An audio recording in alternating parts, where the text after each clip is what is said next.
What's up, everyone? Welcome back to Wine of the Stars. I'm Jordan, and we're here today with a quick little tutorial.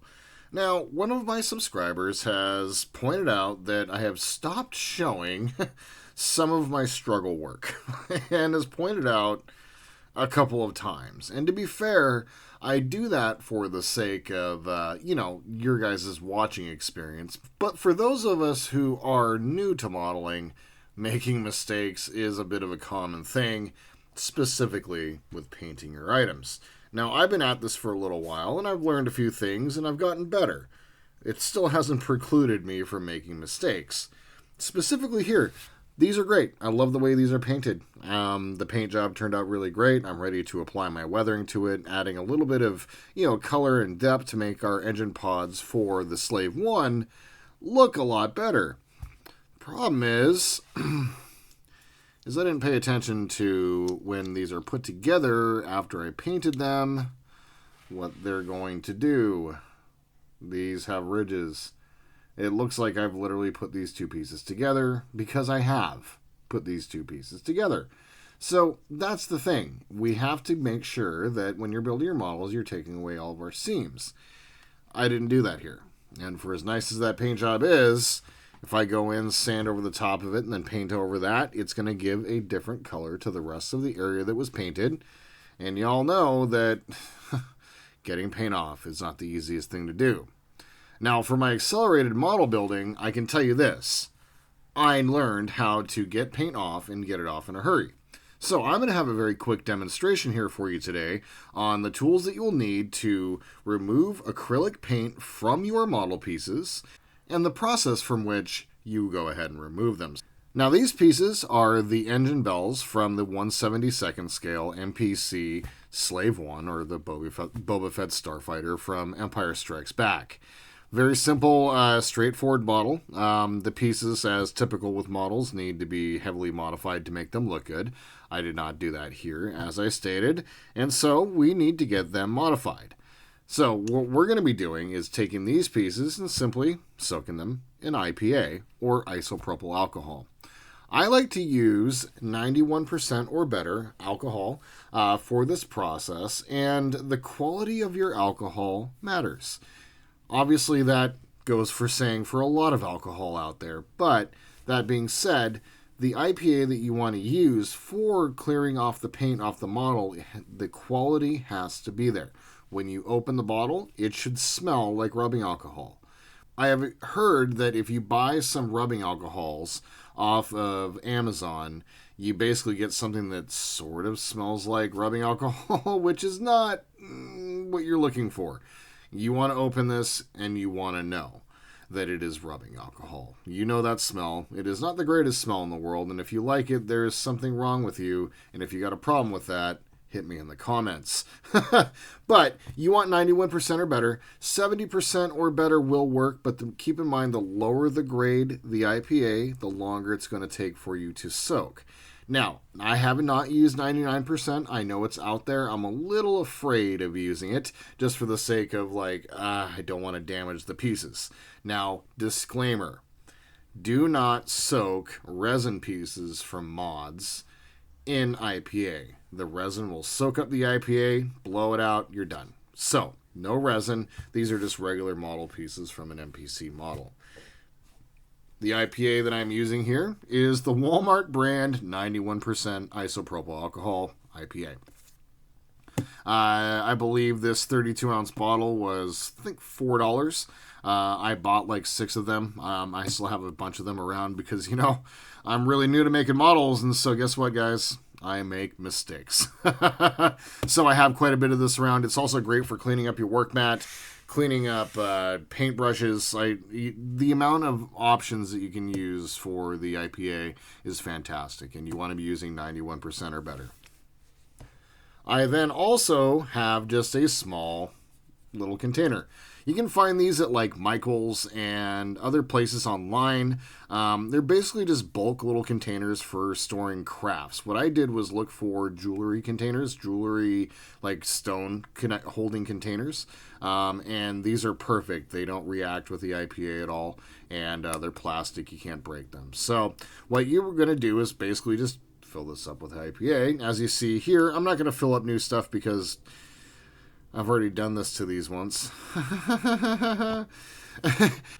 And then the thing that is my special hack to get this done, an electric toothbrush. And I don't know if any electric toothbrush will work because I've tried others, and for whatever reason, I have an old Oral-B toothbrush from Braun that I use, and I just put a brand new head on it just for this demonstration to see what's going to happen.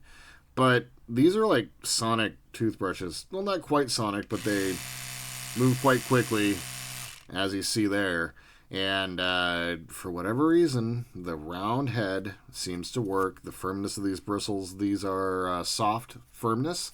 And as you see, I've done there's a lot of paint on this. This is just my old toothbrush, but yeah, I've stripped quite a bit of paint. So this is my little hack, and I recommend if you have one of these laying around to use this for getting your paint off. So what we're going to do is very simply take off the lid to our container. And if you guys know, I got to sniff it. Oh yeah, that's IPA. I just needed to make sure. I'm just simply going to drop these in here, making sure they're completely submerged. I'm going to put the lid back on so no evaporation will happen. And then I'm going to leave these for, I would say, about 6 hours or so. And I'm just going to let them sit. I'm going to let them sit in there. I'm not going to do much with them. Don't mess with them. Don't be tempted to go in and do anything before at least a few hours have passed.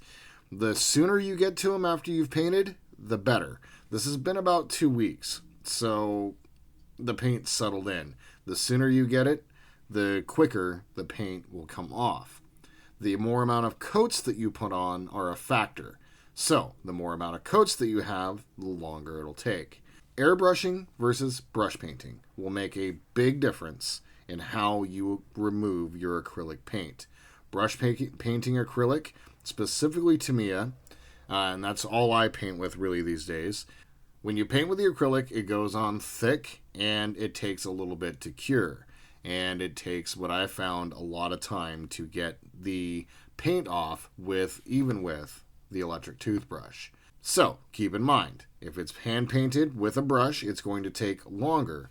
Airbrush painting will take less time because it is going on in much thinner coats. So regardless, this is going to be sitting in here for 6 hours. I'm going to let it rest and we will come back and I will show you how to remove our acrylic paint. We'll be back. All right, so our part has actually soaked overnight because, I fell asleep. Hey, what can I say? How long was it in there? I'd probably say about good 10 hours or so. The more, the better, okay? So that's the one thing I want to point out. Like, the longer you soak it, the better. But you start getting into that primer base coat, which is lacquer, and takes a much longer time. Lacquer is a much longer time for soaking and getting your paint off, which will be the next episode in our tutorial series on removing paint. So, as you can see here, I have a container that I used to use to put cables in. It says cable management on there. And I use this to do all of my cleaning work. It's a big enough container where I'm able to get basically everything in here. And there's just residue of paint left in the bottom. So I like to either do the soaking in here or in smaller containers. But what I'm going to do here for the sake of presentation, I normally will do this in a sink. For the sake of presentation, we will go ahead and do it inside of this container. So our parts are nice and soaked. I'm going to grab my pair of tweezers here, and maybe you guys can kind of catch it. There's a little bit of a sheen to the IPA, and that is from the copper. So it is definitely separated, and I think we're going to be able to remove this nice and easy. So let's go ahead and remove our parts. I'm going to go ahead and do one at a time. I'm going to grab my toothbrush and simply come in with the toothbrush. Get it dipped. Oh, God. Get it dipped in, and then very carefully just go through. And if you look at that, it just comes right off. No problems whatsoever.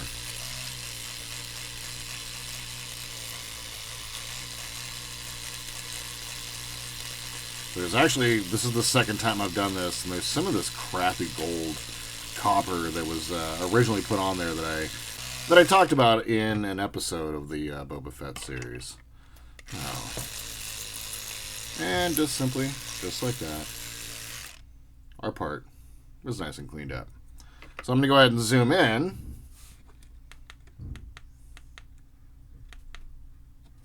And we will get a little bit closer of a view. So, have our part here. Let's see if I can somehow do this without my big stupid hand in the way. Is it going to focus? Maybe not. We'll see. Trying not to make a mess everywhere, that's my biggest thing. And I am. Yeah, just as simply as that. This toothbrush, for whatever reason, seems to work really well for this whole process. And it's just taking the acrylic paint right off. Nice and easy. Let's get our other piece. You can see here there's a nice layer on top. This one's painted really well. Just like that. Gone.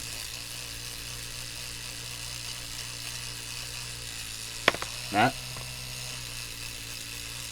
The IPA does all the hard work, and then for whatever reason, this sort of toothbrush works. I have tried it with others, and it does work, but this one does it in a lot faster of a manner.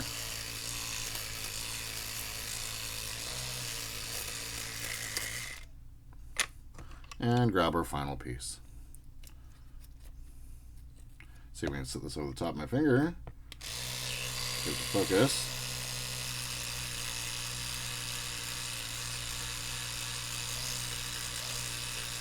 Just like that.